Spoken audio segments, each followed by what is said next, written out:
Hola, soy María Pía Chirinos, directora de la Oficina de Relaciones Institucionales y Alumni de la Universidad de Piura. En esta ocasión queremos invitar a todos los egresados y a los amigos de la Universidad de Piura a las charlas virtuales gratuitas que estamos organizando desde la Oficina de Egresados.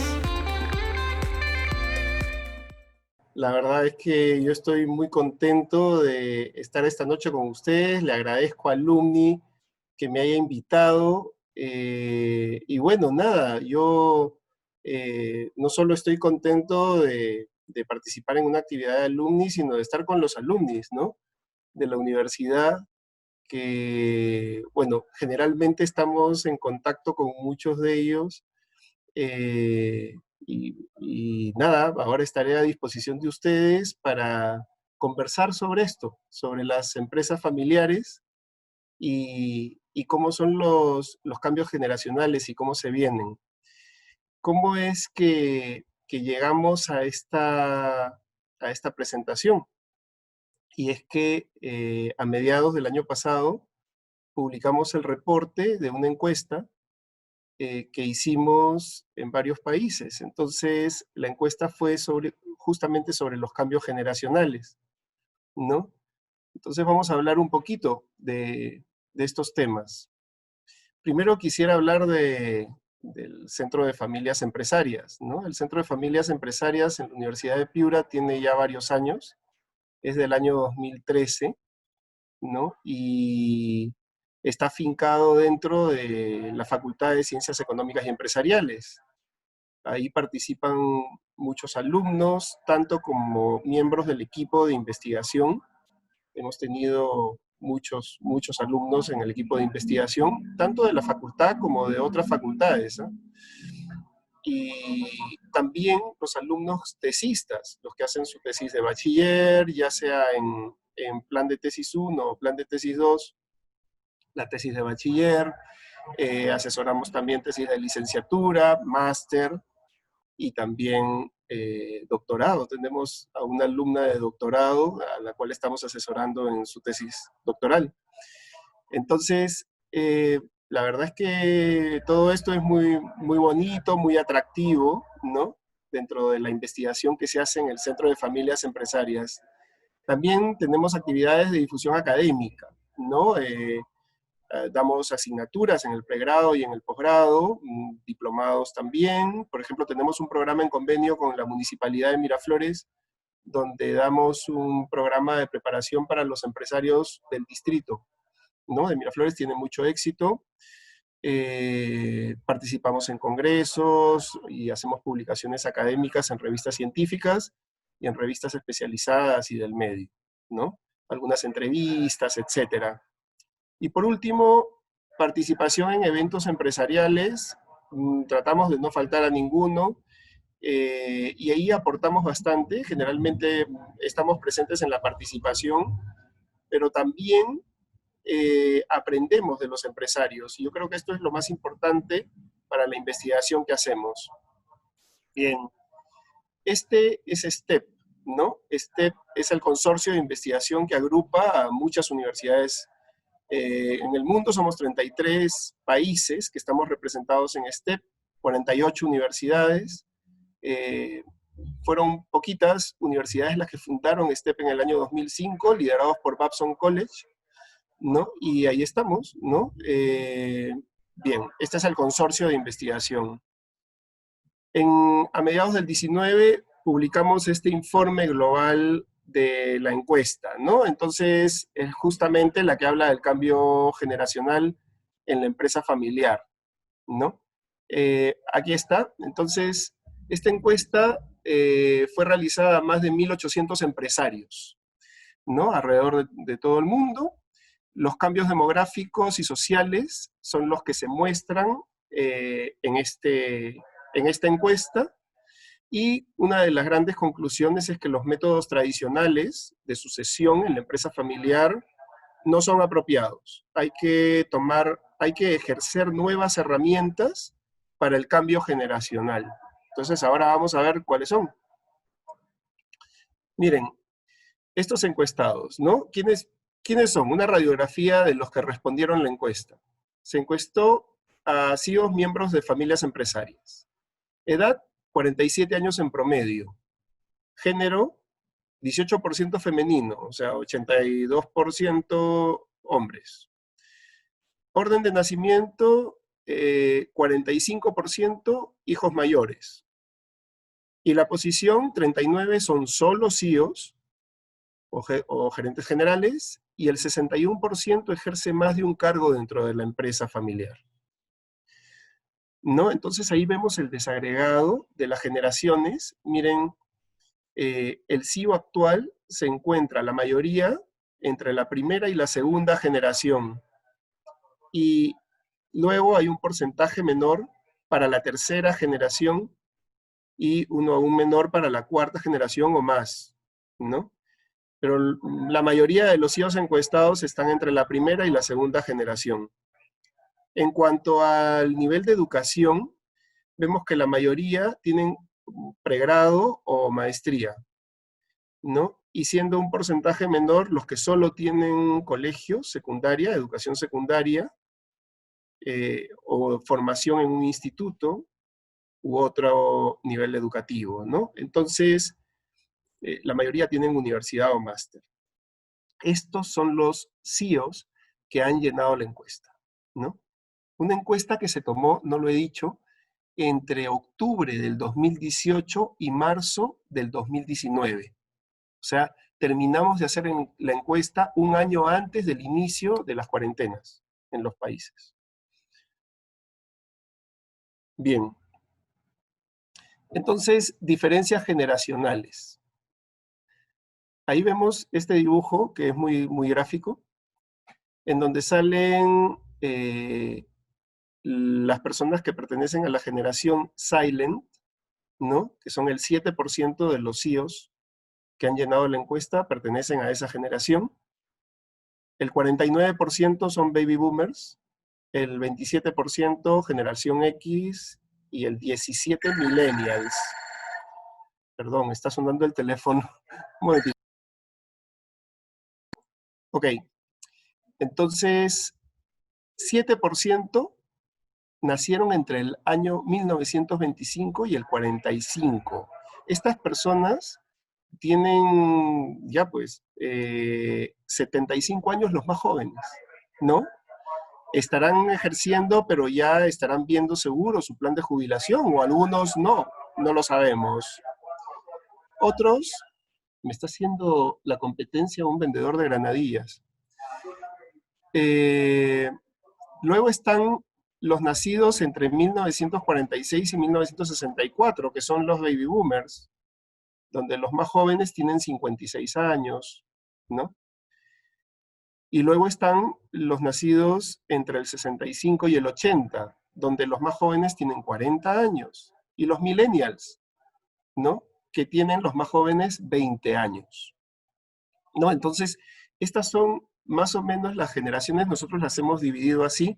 Este tema de las generaciones y los límites, la verdad es que son flexibles, pero hemos tomado un promedio, un acuerdo a nivel mundial en las generaciones, y este es el que, con el que estamos trabajando. Nos parece la clasificación más seria y promedio, ¿no? Muy bien, ¿dónde está la mayoría? La mayoría son baby boomers, ¿no? Y en segundo lugar están los de la generación X. Yo soy generación X, ¿no? En la universidad tenemos alumnos de la generación Z, ¿no? Han nacido después del año 2000, ¿no? Y algunos millennials, pero muy poquitos, los más jóvenes, ¿no? Bien. Sin embargo, los cambios generacionales afectan la forma en que los líderes de las empresas familiares dirigen sus organizaciones. Ya vemos que generaciones distintas piensan distinto, tienen herramientas distintas, aptitudes distintas, competencias distintas. Las empresas con líderes de la generación X e Y, ¿no? Que son las generaciones más jóvenes, muestran mayor desempeño, seguramente, ¿no? Por lo mismo que son más jóvenes, pero además tienen un nivel de educación más alto, ¿no? En la encuesta, en los datos de comprobación del perfil del CEO que está llenando la encuesta, se pone el nivel educativo y el nivel educativo es más alto en las últimas generaciones. ¿Okay? Bien. Hablemos del plan de retiro. El plan de retiro, 53% de los líderes de empresas familiares no tienen un plan de retiro, ¿no? Imagínense, esto es alarmante porque son más de la mitad y no han pensado en retirarse, ¿no? Y ya vemos, voy a retroceder una página, una más, ya vemos que hay un 7% de CEOs que son de generaciones muy antiguas, pero no tienen un plan de retiro la mayoría, ¿no?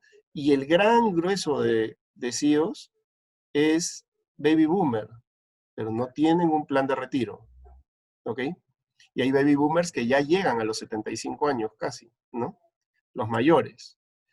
No han pensado en el retiro, se sienten fuertes, en plena forma y para seguir sacando adelante la empresa familiar, ¿no?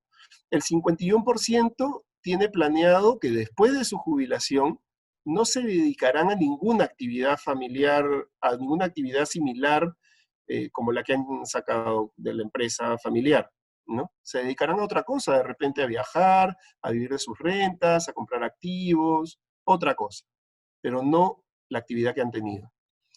Y los líderes de la generación Y, los millennials, ¿no? Planean retirarse, estos son los más jovencitos, antes de los 50 años. Imagínense, ¿no? Por lo mismo que son muy jóvenes, ellos dicen, nosotros trabajaremos hasta los 50 años y de ahí nos dedicaremos pues a otras cosas y a nosotros mismos, ¿no? Por decirlo de alguna manera.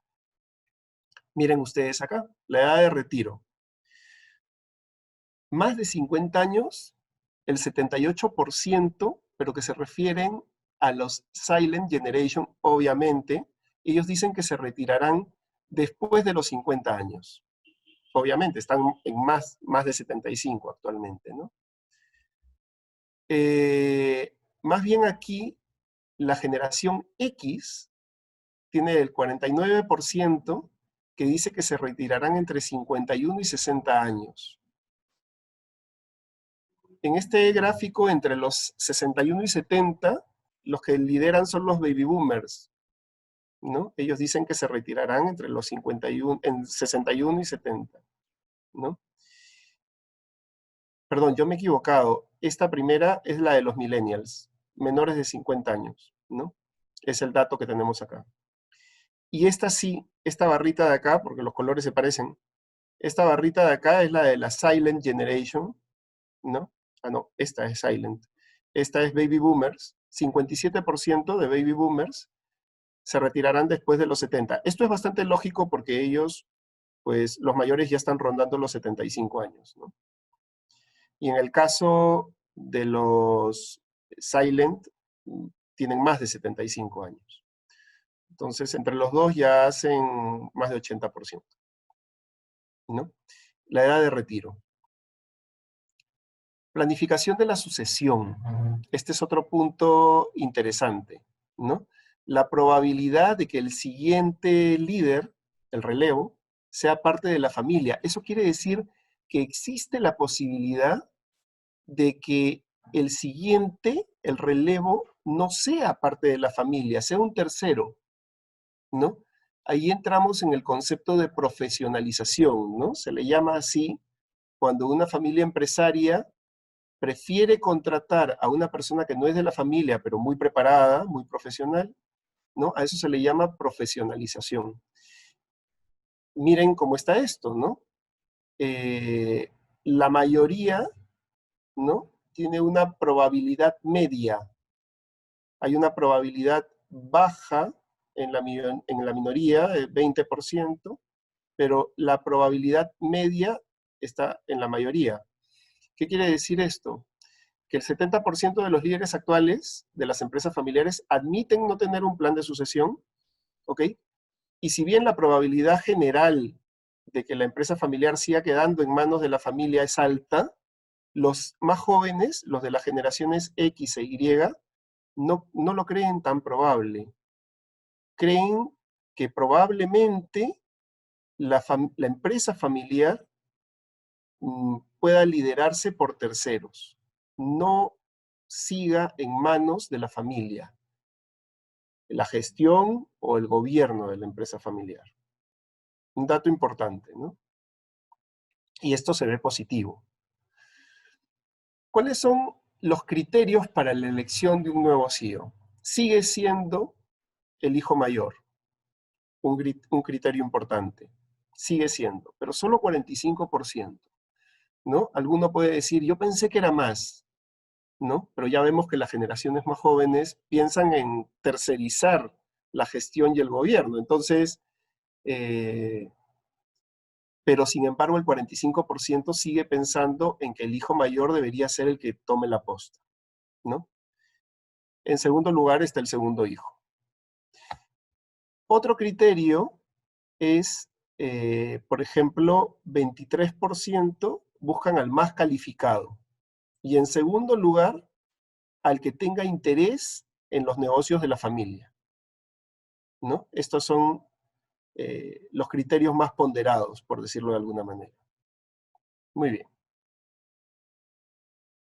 ¿Cómo es el gobierno familiar y corporativo? Hay que hacer una diferencia entre gobierno familiar y gobierno corporativo. El gobierno corporativo se refiere a la empresa, ¿no? Donde hay un directorio, por ejemplo, que gobierna el negocio. Pero en la parte de la familia, hay familias que tienen una estructura de gobierno. Hay una asamblea familiar que está integrada por todos los miembros de la familia, y hay un consejo de familia. El consejo de familia está integrado por algunos miembros de la familia que han sido elegidos por la asamblea y que tienen unos encargos específicos, como por ejemplo sacar adelante un protocolo familiar, que es un documento que es similar al estatuto de la empresa, ¿no? Y con ese documento se gobierna la empresa y se marca la relación entre la familia y el negocio o los negocios. Por ejemplo, se ponen requisitos para ver quiénes entran al negocio a trabajar o a dirigir, ¿no? El 41% de estos CEOs de la familia tienen un alto nivel de identificación con la empresa. No todos, el 41%. Entonces, para aumentar esta identificación con la empresa familiar de estos miembros de la familia, es necesario utilizar una herramienta de gobierno familiar o más de una. En verdad es más de una. ¿Cuáles son las herramientas de gobierno familiar? Primero, tener a la mano consultores externos. Eso está primero. De hecho, marca 25%. Segundo, tener una política adecuada de empleo familiar. Esto está en el protocolo. Marca 16%. En tercer lugar, tener reuniones familiares formales, no espontáneas, no esporádicas, sino formales, planificadas y periódicas. Y si es mejor, con la misma periodicidad. Marca 9%. Al igual, en la misma línea, está la asamblea familiar, tenerla formalizada, la misión familiar, saber a dónde queremos llegar, quiénes somos, y las políticas de resolución de conflictos. ¿Por qué las políticas? Porque no hay nada peor que tener conflictos familiares ocasionados por el negocio, ¿no? Y estos tienen que saberse manejar. Y ya en menor medida, un consejo familiar formal. Algunas empresas lo tienen, algunas familias empresarias lo tienen, pero no es común. Las empresas familiares que adoptan más de una herramienta de gobierno familiar, en comparación con las que adoptan solo una, muestran niveles más altos de orientación y desempeño empresarial. ¿Ok? Ahora vamos a explicar qué cosa es la orientación empresarial o también llamada orientación emprendedora, ¿no? ¿Cómo está la situación del gobierno corporativo? Ahí vemos que hay un 31% de directorios que incluyen mujeres en el directorio, ¿no? Este es uno de los datos que más resalta. También hay un 16% de familias empresarias que tienen un proceso formal de sucesión y unos estatutos formales. Esto es correcto. Un 11% que tienen directorio formal, Pero miren, solo el 11% tienen directorio de las familias empresarias. Un 7% tienen un consejo de asesores externos a la familia. 6% tienen diferentes clases de acciones y tienen edad obligatoria de jubilación. O sea, han dicho, a esta edad ya se retiran de la empresa. Esto es muy duro, ¿no?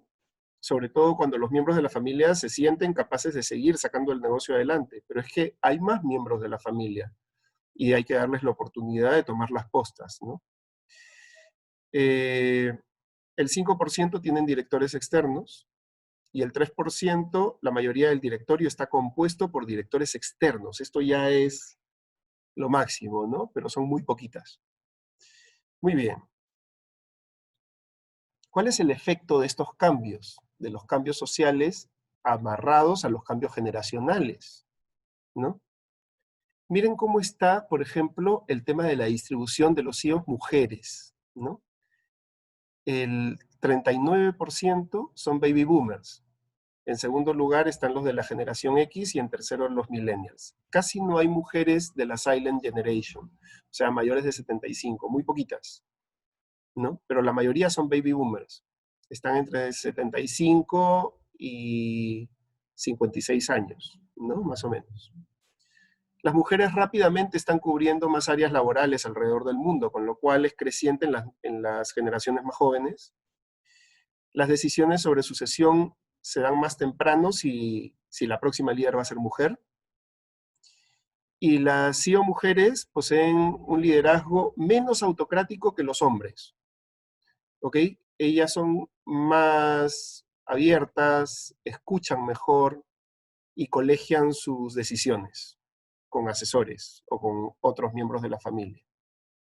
El varón suele tomar decisiones propias, a no ser de que haya un formato de gobierno dentro de la familia empresaria, ¿no? Que obligue a tomar decisiones colegiadas. Bien. Aquí tenemos el concepto de la orientación emprendedora que hablábamos hace un momento.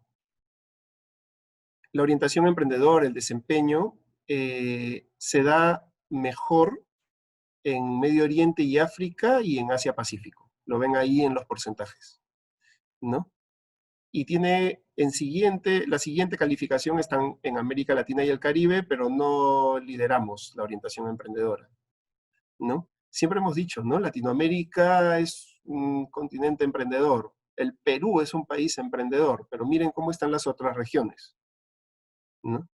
¿Qué cosa es la orientación emprendedora? La orientación emprendedora tiene 5 constructos. Los constructos son autonomía, innovación, proactividad, riesgos, toma de riesgos y competitividad, agresividad competitiva, ¿no? O competencia agresiva, es lo mismo, ¿no?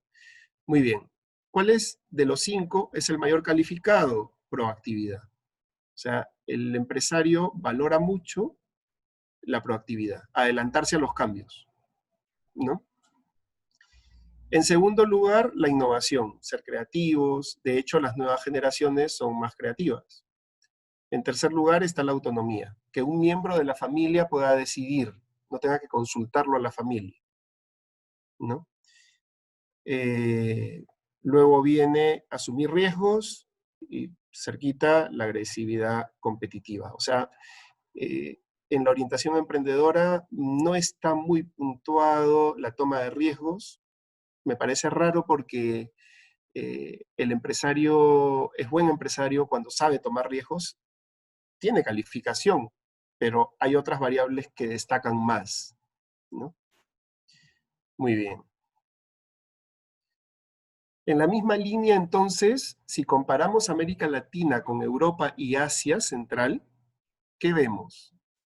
Que en América Latina se toman más riesgos, que hay mayor autonomía, menor grado de innovación y son más agresivamente competitivas las empresas de América Latina. ¿Ok? Estos son 4 rasgos que vemos en la comparación entre empresas familiares de América Latina y el Caribe comparadas con Europa y Asia Central, que son las que destacan, ¿no? Están por encima de América Latina y el Caribe, ¿no? Más riesgo, mayor autonomía, menor grado de innovación y más competitivas en América Latina. Bien, si vemos qué cosa es lo que le preocupa a los líderes mundiales, en primer lugar está la disponibilidad del talento. ¿De dónde saco personas competentes para traerlas a mi empresa? Esto les preocupa muchísimo. Tanto formación de familiares como terceros, ¿no? En segundo lugar, me preocupan los tributos, los impuestos, luego la regulación, las leyes, ¿no? Que haya estabilidad legal es una de las cosas que más busco. Luego que haya transformación digital, ¿no? Y que tengamos personas en la empresa que conozcan herramientas digitales. Es más, que sean, que tengan una alfabetización digital, ¿no? A los de mi generación, por ejemplo, ¿no? Y a los baby boomers, a los silent, nos cuesta la digitalización, tenemos que aprenderla. En cambio, los millennials, los de la generación Y, ¿no?